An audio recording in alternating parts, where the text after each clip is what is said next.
hace entre 5.500 y 4.400 años, antes del diluvio, la vida en la Tierra latía bajo reglas salvajes. Árboles interminables engullendo el cielo, gigantes pastando como sombras vivas y luces descendiendo de los cielos. Ciudades de piedra resonaban con forjas prohibidas. El aire olía a sangre y miedo, y la violencia era el aire que todos respiraban. Imagina un mundo hackeado, donde la carne deformaba su camino, y la maldad no era un error, sino un estado constante.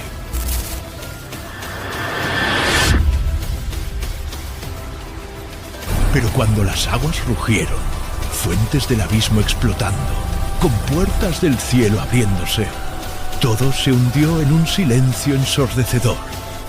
Ríos devoraron murallas, palacios se convirtieron en tumbas y los titanes gritaban al vacío.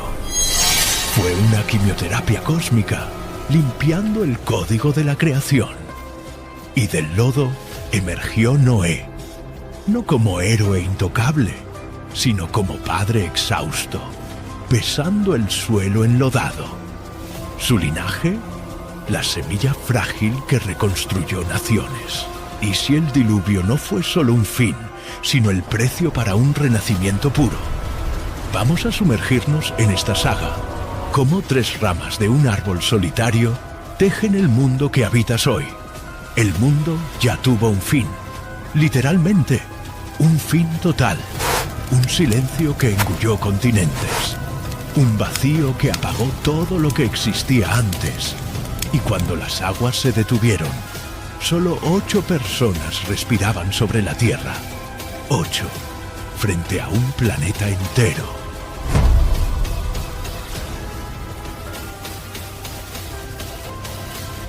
Muerto.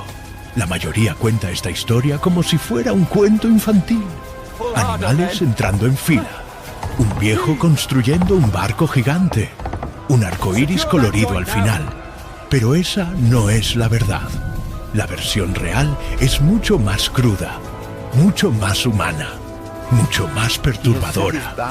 El diluvio no fue una lluvia fuerte, fue una ruptura, un rasgón en la historia. Un evento tan profundo que cambió para siempre la geografía, el clima, la vida y el futuro de la humanidad. La Biblia lo describe así: rompiéronse todas las fuentes del gran abismo y las ventanas de los cielos se abrieron. Génesis 7:11. Imagina esto: agua brotando de abajo, agua precipitándose de arriba, tierra cediendo, montañas derrumbándose, ciudades enteras desapareciendo en minutos. Y luego, silencio. Un silencio helado. Un silencio que solo existe después de una catástrofe absoluta. El arca posa. La madera cruje por última vez. La puerta se abre despacio. Y Noé pisa un suelo que ningún ser humano había visto antes. ¿Qué encuentra? Nada. Ninguna carretera. Ningún árbol adulto. Ningún vestigio del mundo antiguo. Un planeta reconstruido a la fuerza. Desolado. Húmedo. Vacío. Noé respira hondo. Detrás de él, su esposa. Sus 3 hijos. Sus nueras. Cada uno cargando una mezcla de miedo, cansancio y deber.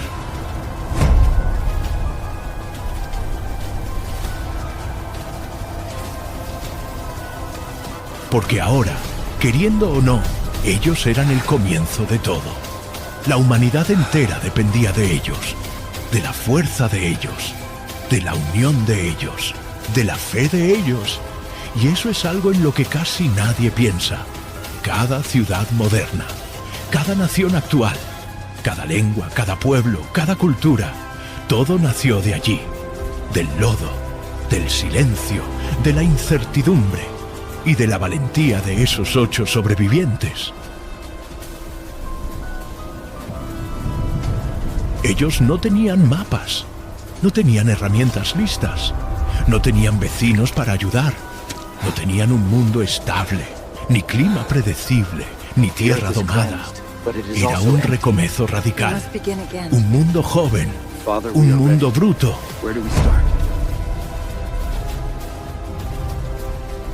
Un mundo esperando ser moldeado. Y a medida que estos sobrevivientes daban sus primeros pasos, algo más profundo estaba sucediendo detrás de la historia visible. Un linaje se estaba formando. Una promesa estaba siendo despertada. Una dirección divina comenzaba a mover las generaciones futuras. Porque del silencio post-diluviano vendrían pueblos, vendrían culturas, vendrían imperios, vendrían conflictos. Y siglos después, vendría el hombre que lo cambiaría todo, Abraham. Pero antes de llegar allí, necesitamos entender este momento.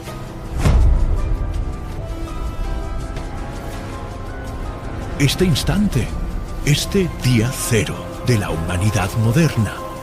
Porque lo que sucedió justo después de que el arca posara es algo que casi nadie conoce y cambia completamente la forma en que vemos la historia humana.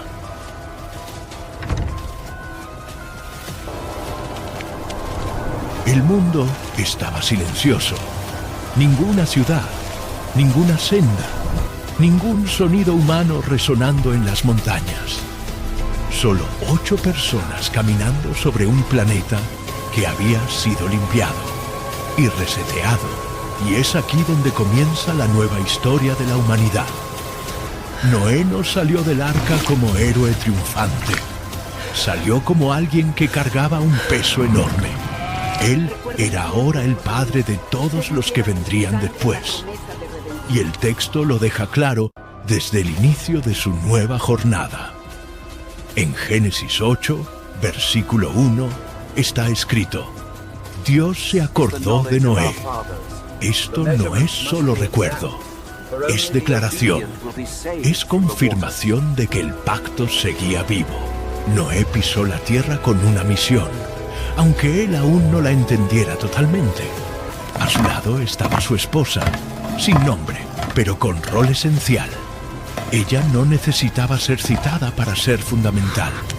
Fue la primera matriarca del nuevo mundo, la primera mujer en enseñar, consolar, orientar. Sin ella no habría reconstrucción. Y luego tenemos a sus 3 hijos, Sem, Cam y Jafet. 3 pilares de todo lo que vendría después. Cada uno con personalidad propia. Cada uno con destino diferente. Pero espera, el recomezo no comenzó con agricultura, ni con refugio, ni con ciudades. Comenzó con espiritualidad. Tan pronto como la tierra se secó, el texto registra algo impresionante.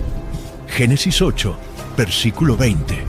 Noé edificó un altar al Señor. Piensa en eso. El primer gesto humano en el nuevo planeta fue construir un altar. No buscar alimento, no procurar herramientas, no garantizar seguridad. Un altar. Esto nos dice que el fundamento de la reconstrucción sería moral, espiritual y simbólico, antes que físico. Después del altar, vino la orden que definiría a la nueva humanidad. Génesis 9, versículo 1. Fructificad, multiplicaos y llenad la tierra. Simple, directa, irrefutable. El planeta vacío necesitaba vida. Y esa vida comenzaría con solo 6 mujeres fértiles. Ahora imagina el desafío. Sin escuelas, sin casas, sin agricultura establecida, sin metalurgia lista, sin mapas, sin carreteras. Todo necesitaba ser reinventado. Cada objeto, cada herramienta, cada técnica. Y aún así, lo hicieron. Pero la nueva humanidad no nacería sin conflictos. El texto relata la primera tensión post-diluviana y sucede dentro de la propia familia. Génesis 9, versículo 22. Cam vio la desnudez de su padre. No era solo mirar, era deshonra. Era quiebre de respeto en un momento en que la sociedad aún era frágil, en que cada gesto tenía un peso enorme. El resultado fue inmediato. Génesis 9, versículo 25. Maldito sea Canaán. Esa maldición moldearía siglos de historia humana. Ciudades, reinos y conflictos enteros nacerían de esa sentencia. Mientras tanto, Sem recibía palabras completamente diferentes. Bendito sea el Señor Dios de Sem. Honra, propósito, llamado espiritual. Y Jafet también oía su promesa. Ensanche Dios a Jafet. Expansión, territorios amplios, fuerza y multiplicación. Esas tres palabras, maldición, bendición y expansión, dibujaron el mapa cultural del planeta. A partir de allí, los tres hermanos iniciaron la dispersión. Sem siguió hacia el este. Llevó consigo la herencia espiritual. De esa línea nacerían pueblos hebreos, mesopotámicos, árabes, asirios, civilizaciones moldeadas por la fe y la tradición. Cam siguió al sur. Fundó culturas intensas, urbanas, guerreras. De ese linaje vinieron pueblos poderosos como egipcios, cananeos, núbicos y muchos otros. Jafet marchó al norte. Pueblos que se esparcirían por montañas, valles y regiones distantes. Futuros dominadores de territorios vastos. Y todo eso comenzó con solo 8 personas caminando entre piedras y barro. Pero aquí está lo más impresionante. La velocidad con que el mundo renació fue absurda. Sin infraestructura, sin tecnología avanzada, sin nada más que memoria y voluntad. Pequeñas familias se convirtieron en clanes, clanes en aldeas, aldeas en pueblos. Pueblos se transformaron en naciones en pocas generaciones, y cada grupo cargaba su propia marca. Los pueblos de Sem buscaban significado, los pueblos de Cam buscaban grandeza, los pueblos de Jafet buscaban espacio. El planeta renació a partir de esas tres fuerzas. Y conforme se esparcían, algo inevitable comenzaba a suceder. Las distancias se ampliaban, las culturas se diferenciaban, las tradiciones se multiplicaban, la humanidad se fragmentaba y esa fragmentación abriría camino para algo aún mayor, algo que cambiaría la geografía, el lenguaje y la organización del mundo nuevamente, la construcción de las primeras ciudades y el surgimiento de la primera gran rebelión post-diluviana. Es allí, en las primeras llanuras fértiles, que la historia toma un rumbo inesperado. Y es eso lo que veremos en el próximo capítulo. El mundo post-diluviano creció más rápido de lo que cualquier civilización moderna podría imaginar. En pocas generaciones, la familia de Noé ya no era solo un pequeño grupo intentando sobrevivir. Era una multiplicidad de pueblos esparciéndose por la tierra, cada cual trayendo consigo marcas culturales, temperamentos y trayectorias completamente diferentes. La Biblia no describe este proceso en detalles, pero deja pistas que revelan un panorama grandioso. El libro de Génesis presenta una lista enigmática conocida como Tabla de las Naciones, Génesis 10. No es solo una genealogía, es un mapa de la humanidad renacida. Allí aparecen cerca de 70 descendientes, considerados los fundadores de los primeros pueblos y reinos del planeta. Hijos de Jafet, moviéndose hacia el norte y el oeste, dando origen a los pueblos de las islas y regiones costeras. Hijos de Cam, ocupando el sur, formando algunos de los primeros imperios urbanos. Hijos de Sem, en el corazón del creciente fértil, generando civilizaciones profundamente espirituales. Esas tres rutas esparcieron a la humanidad por vastas regiones. Pero ¿cómo exactamente sucedió eso? Al inicio, los grupos eran pequeños, formados por familias que se movían siguiendo agua, suelo fértil y caza. Cada desplazamiento abría nuevas fronteras. Cada nueva morada se transformaba en un punto fijo. Y, a medida que los clanes crecían, la búsqueda de tierras más amplias se volvía inevitable. La emergencia de las ciudades.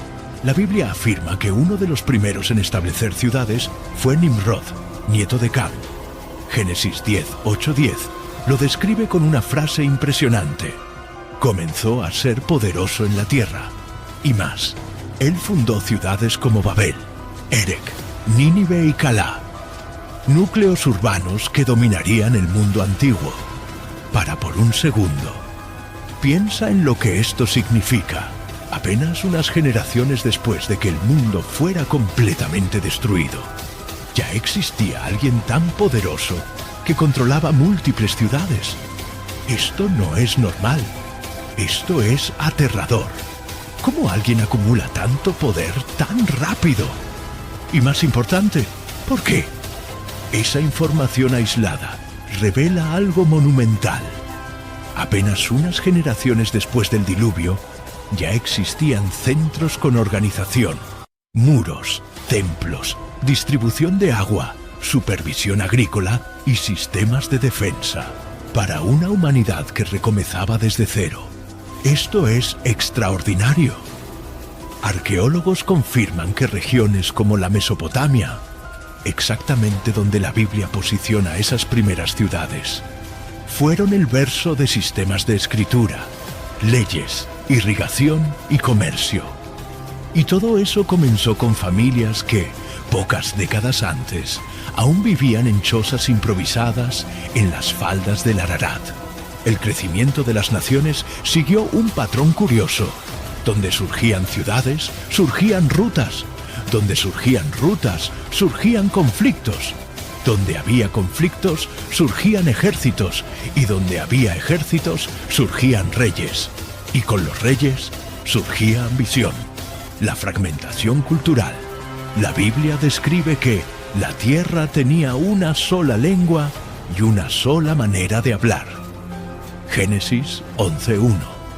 Esto significa que, en un primer momento, los pueblos postdiluvianos estaban más unidos de lo que imaginamos. Había comunicación plena, compartimiento de técnicas, creencias y tradiciones. Pero esa unidad duró poco. Conforme las familias se alejaban geográficamente, diferencias surgían. Forma de plantar, modo de cocinar, herramientas preferidas, rituales locales, leyendas familiares. La cultura es como una semilla. Cuanto más lejos cae, más diferente crece. Así nacieron las primeras naciones. No países en el sentido moderno, sino grandes grupos humanos con identidad propia. Y, dentro de ese escenario, una idea peligrosa se levantó. La construcción de una ciudad universal, Génesis 11, describe el intento de unificar el mundo en un único proyecto urbano y espiritual. Un proyecto gigantesco que incluía una torre que alcanzara los cielos, un símbolo, una bandera, un marco de poder colectivo. La ciudad era Babel, y el líder, o al menos la inspiración, probablemente era Nimrod. Ellos decían: hagamos para nosotros un nombre. Esa frase no es sobre fama, es sobre control, sobre impedir que las familias se esparcieran, sobre centralizar a toda la humanidad en una única capital, una sola cultura, una sola lengua, un solo gobierno. Pero Dios interviene, e intervino no es destructivo, es correctivo. La confusión de las lenguas fuerza a la humanidad a retomar el plan original: llenar la tierra. De un día para el otro, esas familias ya no podían entenderse. Los grupos se separaron por afinidad lingüística y siguieron caminos diferentes. Montañas, valles, ríos, costas marítimas. El proyecto de una cultura única se derrumbó y dio lugar a la diversidad humana, el nacimiento de las grandes diásporas. De allí en adelante, las naciones no solo surgieron, se dispersaron con fuerza. Pueblos yendo al este, buscando llanuras, otros rumbeando al sur, atraídos por calor y caza. Algunos siguiendo ríos hasta encontrar océanos, otros explorando montañas, desiertos y bosques. La tierra se llenaba rápidamente. Cada dirección tomada se convertía en un nuevo capítulo de la historia humana. Y así, el mundo post-diluviano dejó de ser un planeta silencioso y vacío para convertirse en un mosaico vibrante de culturas, pueblos y ciudades emergiendo al mismo tiempo. Pero mientras la humanidad se esparcía, algo sombrío también se esparcía. No eran solo ciudades las que estaban surgiendo, eran tronos, eran murallas, eran ejércitos. Y donde hay ejércitos, hay ambición. Donde hay ambición, hay guerra. Y donde hay guerra, hay un hombre que lo cambiaría todo. Un cazador, un constructor, un rey sin corona que se convertiría en leyenda. Su nombre era Nimrod.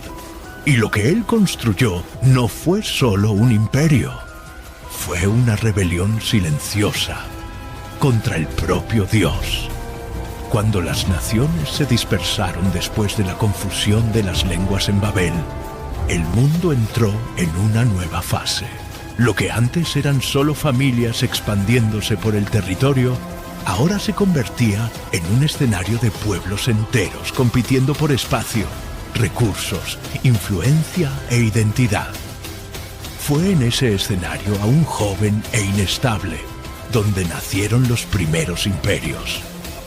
La Biblia menciona este proceso de manera discreta, casi escondida en genealogías, pero deja rastros claros. En Génesis 10:10 encontramos uno de los primeros centros imperiales. El principio de su reino fue Babel, Erec, Akkad y Calné, en la tierra de Sinar. El protagonista de esa expansión fue Nimrod, un cazador poderoso que se convirtió en símbolo de autoridad y dominio. El texto bíblico dice: fue poderoso cazador delante del Señor. Génesis 10:9. Ese versículo, lejos de indicar solo habilidad con arco y flecha, sugiere liderazgo militar, control territorial e influencia sobre hombres, no solo sobre animales. Ciudades se convierten en reinos. En los primeros siglos después del diluvio, las ciudades ya no eran simples aglomerados de tiendas. Babilonia, Nínive, Erec y otras citadas en las primeras genealogías bíblicas se convirtieron en centros administrativos, comerciales y espirituales. Cada ciudad poseía murallas, sistemas de irrigación, escribas y guardias. Para sostener esa nueva forma de vida, era necesario un gobierno fuerte. Y gobierno fuerte, en esa época, significaba rey. El rey no era solo un líder militar, era juez, sacerdote, guardián cultural y símbolo de identidad. En un mundo donde las familias se separaban rápidamente, un gobierno central traía estabilidad y control. Los primeros reyes post-diluvianos crearon leyes, organizaron trabajo colectivo, establecieron tributos y desarrollaron rutas de comercio. Y, como en toda historia humana, donde hay poder, surge también la ambición. La primera ola de guerras registradas en la historia humana. Aunque la Biblia no detalla batallas de esa época inicial, Génesis 14 abre una ventana sorprendente. Un conflicto involucrando 4 reyes contra 5. Un registro militar extremadamente antiguo. ¿Esto te choca? Debería, porque significa que, en menos de 300 años después del diluvio, la humanidad ya había olvidado completamente la lección. Ya estaba matando de nuevo, conquistando de nuevo, dominando de nuevo. como si el diluvio nunca hubiera sucedido. Reyes de Elam, Sinar y otras regiones reunidos en campañas militares, subyugando ciudades e imponiendo tributos.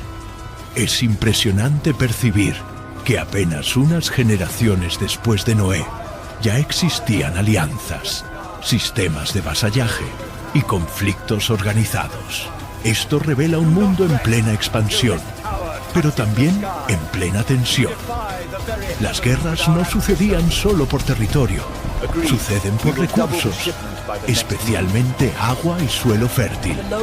El planeta estaba renaciendo, pero no todas las áreas tenían la misma calidad agrícola. Donde había ríos, surgían civilizaciones. Donde no había, surgían disputas. La espiritualidad que movía los imperios. Una característica marcada de los primeros reinos era su fuerte lazo religioso. Cada ciudad poseía estructuras dedicadas a deidades locales, muchas ligadas a la fertilidad, al clima y a los eventos celestes. La Torre de Babel, por ejemplo, no era solo un proyecto arquitectónico, era un templo, un zigurat, un símbolo de lazo entre el cielo y la tierra. Después de la dispersión de las lenguas, cada pueblo llevó consigo versiones diferentes de esas creencias.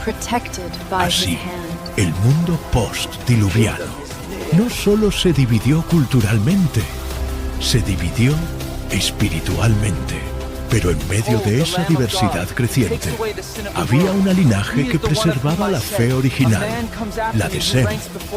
De ella surgiría Abraham, y con él un contraste radical a los imperios emergentes. Mientras los grandes reinos confiaban en fuerza, murallas y dioses múltiples, la descendencia de Sem preservaba una fe centrada en un único Dios creador.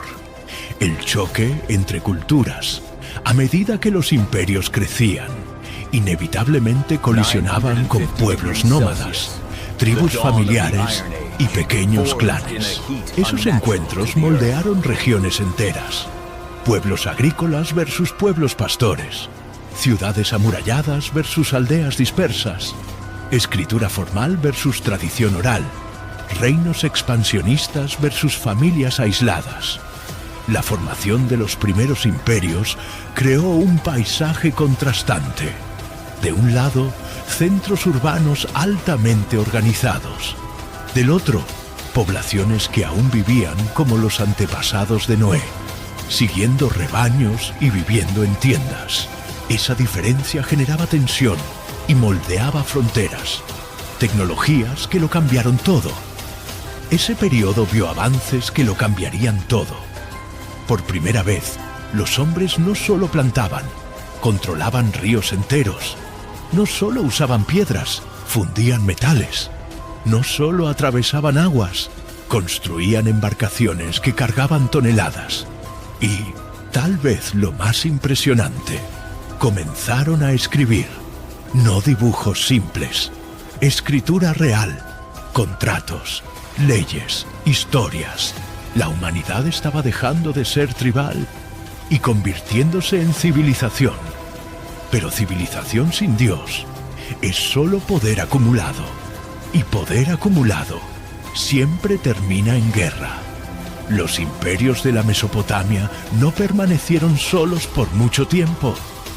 Al norte, descendientes de Jafet comenzaban a organizarse. Al sur, pueblos descendientes de Cam establecían culturas fuertes, especialmente en el Valle del Nilo. El mundo estaba dejando de ser una sucesión de pequeñas familias para convertirse en un tablero político. Reinos surgían, fronteras se dibujaban, guerras se multiplicaban. Y, en medio de todo eso, Dios observaba. Él no elegiría un emperador, no elegiría un general, no elegiría un rey poderoso con ejércitos a las espaldas. Él elegiría algo mucho más improbable, algo que ningún estratega humano jamás haría. En una de las ciudades más idólatras del mundo, dentro de una familia que adoraba dioses falsos, vivía un hombre común, sin ejército, sin territorio, sin herederos, y Dios lo llamaría para cambiar la historia de la humanidad, no con espadas, no con guerras, sino con una promesa tan radical que milenios después aún estaría viva. Su nombre era Abraham, y lo que Dios estaba a punto de hacer con él era algo que ningún imperio jamás lograría imitar. El mundo se estaba organizando en reinos, fronteras e imperios, pero silenciosamente algo mucho mayor estaba a punto de suceder. Algo que no surgiría de un palacio, ni de una gran ciudad, ni de un ejército. La virada de la historia vendría de un hombre común, un pastor, un viajero, un descendiente directo de Sem. Y lo que hace esto chocante es que... Raise the rudders! Raise the sails! Raise the sails! Captain, an unidentified ship is approaching. Over. Roger. Wait, is that an Enterprise sales solution? Reach sales professionals, not professional sailors. With LinkedIn ads, you can target the right people by industry, job title, and more. Start converting your B2B audience today. Spend $250 on your first campaign and get a free $250 credit for the next one. Get started today at linkedin.com/campaign. Terms and conditions apply. Not sure how to tackle your taxes? Are you sweating the small print? You may be experiencing FOMO, the fear of messing up. The answer? Using TurboTax on Intuit Credit Karma. They help you get your biggest refund, and then we help you do more with it, with a personalized plan designed to help you hit your money goals. It's time to take your taxes to the max. Start filing today in the Credit Karma app. La Biblia registra esa transición con una precisión casi quirúrgica. La genealogía en Génesis 11 muestra 10 generaciones entre Noé y Abraham. 10. Esto significa que el hombre elegido para cambiar el curso de la humanidad nació mientras el mundo postdiluviano aún era joven. Muchos de los primeros pueblos aún se estaban estableciendo. Varias ciudades citadas entre los descendientes de Cam y Jafet estaban siendo erigidas en ese exacto periodo. ¿Pero por qué Abraham? ¿Por qué no un rey, un gobernante o un guerrero? ¿Por qué Dios eligió a alguien sin trono, sin territorio y sin ejército? Antes de responder, necesitamos entender el contexto. La familia de Abraham vivía en Ur, una de las ciudades más avanzadas de la región. Ur no era un villorrio improvisado. Era una ciudad con templos monumentales, oficinas administrativas, comercio intenso y estructuras religiosas complejas. La arqueología confirma que ya poseía leyes, escuelas e incluso bibliotecas. Y, en medio de todo eso, la Biblia revela algo perturbador. Vuestros padres sirvieron a otros dioses más allá del río. Josué 24:2. O sea, la familia de Abraham era idólatra. El ambiente espiritual estaba totalmente dominado por deidades mesopotámicas. Y Abraham creció insertado en ese sistema. Entonces, ¿por qué Dios lo eligió? Es aquí donde la narrativa cambia de tono. Génesis 12 registra el llamado más famoso de la historia. Sal de tu tierra, de tu parentela y de la casa de tu padre. Esa orden no era solo geográfica, era cultural, era espiritual, era una ruptura. Dios estaba separando un linaje dentro del linaje, una fe dentro de la descendencia, una promesa dentro de un mundo fragmentado, y el llamado continuaba. Ve a la tierra que te mostraré. No había mapa, no había destino definido, no había ruta planeada. Era un salto en la oscuridad, guiado solo por la voz de Dios. Y luego viene la parte decisiva. Haré de ti una gran nación. La palabra nación aquí es impactante porque en el mundo post-diluviano, nación significaba poder, identidad, territorio y futuro. Abraham no tenía nada de eso. No tenía tierra, no tenía hijos, no tenía herederos, no tenía estructura. Aún así, la promesa era clara. Mientras los grandes imperios se fortalecían con fuerza militar, Dios estaba construyendo otro tipo de reino, comenzando por una familia sin recursos. La promesa crece. A los que te bendijeren, bendeciré, y a los que te maldijeren, maldeciré. Esto no es solo protección, es diplomacia divina. Es decir, quien te toque está interfiriendo en mi plan. Y por fin, la frase que lo cambia todo. En ti serán benditas todas las familias de la tierra. Ese es el punto central. El mundo entero venía de las familias de Noé. Las naciones venían de la división en Babel. Los imperios venían de la ambición humana. Pero a partir de Abraham surgiría una nueva historia. Una historia de redención, fe y promesa. Abraham obedece. Simple así. Él no discute, no negocia, no exige señales. Él solo parte. Y ese movimiento cambia la trayectoria espiritual de la humanidad. Mientras tanto, en el resto del mundo post-diluviano, pueblos de Cam ampliaban ciudades en el Oriente Medio y el norte de África. Pueblos de Jafet iniciaban expansiones hacia Asia Menor y Europa. Pueblos de Sem se esparcían por el creciente fértil. Pero solo un hombre caminaba con un propósito definido por el propio Creador. Su jornada redefinió la idea de fe. No era una fe basada en templos gigantes como Babel, ni en ejércitos poderosos como Elam, ni en magia religiosa como la Mesopotamia. Era una fe basada en una relación, simple, directa, profunda. Y esa fe generaría a Isaac. De Isaac vendría Jacob. De Jacob vendría Israel. Y siglos después, de esa misma linaje, vendría aquel que cambiaría el destino humano de forma definitiva. Lo que comenzó con Noé renació en Sem y ganó propósito eterno en Abraham.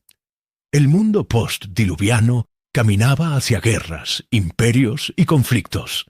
Pero, paralelamente, Dios estaba preparando algo silencioso, una promesa que atravesaría milenios. Y todo comenzó con una voz, y un hombre que decidió obedecer.